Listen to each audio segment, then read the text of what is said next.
Hi hello welcome to my channel SMS పక్కా middle class family అండి. అందరూ ఎలా ఉన్నారు? అందరూ బాగున్నారా? అందరూ బాగుండాలని మనస్ఫూర్తిగా దేవుని కోరుకుంటూ వీడియోలోకి వెళ్ళిపోదాం. లాస్ట్ వీడియోలో ఫుల్ వీడియో చేసి పెట్టాను కదండి. అందులో టమాటా చట్నీ చేస్తున్నట్టుగా పెట్టాను కదా. నేను చేసే టమాటా పచ్చడికి ఎక్కువ శాతం ఎండ అవసరం లేదండి. ఒక గంట అయితే సరిపోతుంది. తమ్నైలో చూశారు కదా, ఎండతో పని లేకుండానే పచ్చడి అయిపోతుంది. అలాగే నేను టమాటా ముక్కల్ని ఉప్పు వేసి ఊరబెట్టాను కదా. మామూలుగా అయితే 3 రోజులు ఊరబెడతారు. నేనైతే ఒక్క రోజులోనే మొత్తం అయిపోయేటట్టు చూసుకున్నాను. కాకపోతే 1½ డే పట్టింది. ఉప్పులో ఊరబెట్టిన టమాటా ముక్కల్ని తీసేసి పిండేసి ఆ రసంలో చింతపండుని వేసుకున్నాను. ఈ చింతపండులో కూడా పిక్క, పీచు ఏమీ లేకుండా చూసుకొని అందులో వేసేసుకున్నాను. ఒక 2 అవర్స్, 3 అవర్స్‌లోనే చింతపండు మొత్తం నానిపోయింది. ఇదిగోండి చూసారా, నేను టమాటా ముక్కలనైతే నేను ఇట్లాగే ఎండబెట్టానండి. ఒరుగుల్లాగా అయిపోయేటట్టయితే నేను ఎండబెట్టలేదు. తర్వాత బాండీ పెట్టుకొని బాండీలో మెంతులు వేయించేసుకున్నాను.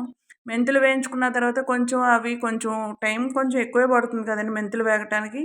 వేగిపోయిన తర్వాత నేను చింతపండు నానబెట్టిన దాంట్లోనే మెంతులు కూడా వేసేసాను.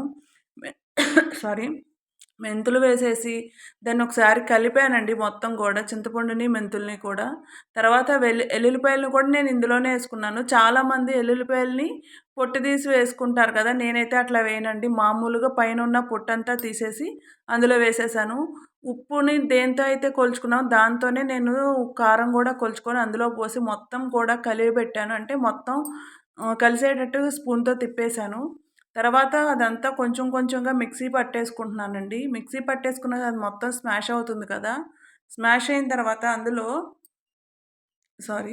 అందులో టమాటా ముక్కలు ఉన్నాయి కదండి. ఆ టమాటా ముక్కలను కూడా కొంచెం వేసి మిక్సీ పట్టేసుకొని, చూసారుగా నేను ఒరుగుల్లాగా అయితే ఎండబెట్టలేదు. నేను అదే చెప్తున్నానండి. ఎప్పుడు పడితే అప్పుడు ఏ కాలంలో అయినా ఇట్లా టమాటా పచ్చడి అనేది పెట్టుకోవచ్చు ఫ్రెష్గా.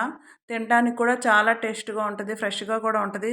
ఈ టమాటా ముక్కల్ని మిక్సీలో చింతపండు ఇవన్నీ కలిపి మిక్సీ పట్టాను కదండి, అందులో వేసేసాను.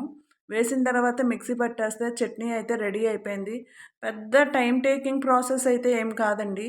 చూసారా చట్నీ ఎంత చక్కగా రెడీ అయిపోయిందో. ఇంకేముందండి, మన టమాటా చట్నీ ఇక పోపు చేసుకోవటమే.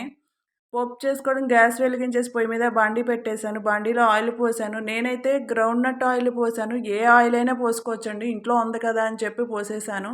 ఇంకేముందండి, పోపుకి రెడీ చేసేసుకుంటున్నాను. ఎండుమిరపకాయలు, పచ్చిశనగపప్పు, మినప్పప్పు, ఆవాలు, జీలకర్ర.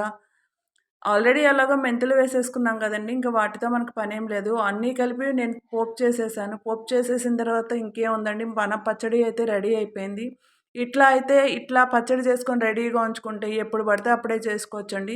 నేను చేసింది 2, 3 కేజీలు ఏం కాదండి, 1 కేజీ అనండి. ఇది అయిపోయిన తర్వాత మళ్ళీ నేను ఫ్రెష్గా పట్టుకుంటాను. నాకైతే బాగా నచ్చుద్ది. పిల్లలు కూడా ఇంట్రెస్ట్గా తింటారు. ఫ్రెష్గా ఉంటేనే కదా ఎవరైనా ఇంట్రెస్ట్గా తింటూ ఉంటారు. అందులో టమాటా పచ్చడి అంటే ఎవరికి ఇష్టం ఉండదండి. టమాటాలుంటే ఎన్ని రకాలుగా అయినా పచ్చళ్ళు చేసుకోవచ్చు అనుకుంటానండి. నేనైతే ఒక్కోసారి సాస్‌లాగా కూడా చేసి చూపిస్తాను. వాళ్ళు దోసలో, ఇడ్లీలో అన్నిట్లో నంచుకుంటారు. ఇంకేముందండి, పచ్చడి అందులో వేసేసుకొని తాలింపు పెట్టేసుకోవడమే. జస్ట్ ఒక 5 మినిట్స్ అటు ఇటు టాస్ చేస్తే మన టమాటా పచ్చడి ఎంతో టేస్టీగా మొత్తం రెడీ అయిపోయింది. కలర్‌ఫుల్‌గా కూడా ఉంది కదండీ, వైటు, రెడ్ 2 కూడా. అందుకని చూపిస్తున్నాను. మీకు గనక ఈ వీడియో నచ్చితే లైక్ చేయండి, షేర్ చేయండి, సబ్స్క్రైబ్ చేసుకోవడం మర్చిపోకండి. ఒక్కసారి ఈ టమాటా పచ్చడి మాత్రం ట్రై చేయడం మాత్రం మర్చిపోకండి. ఎలా ఉందో చూసి చెప్పండి ఫ్రెండ్స్. బాయ్. ఇట్లా టమాటా చట్నీ ఎప్పుడైనా ఎప్పుడు కావాలంటే అప్పుడు రెడీ చేసుకోవచ్చు. బాయ్.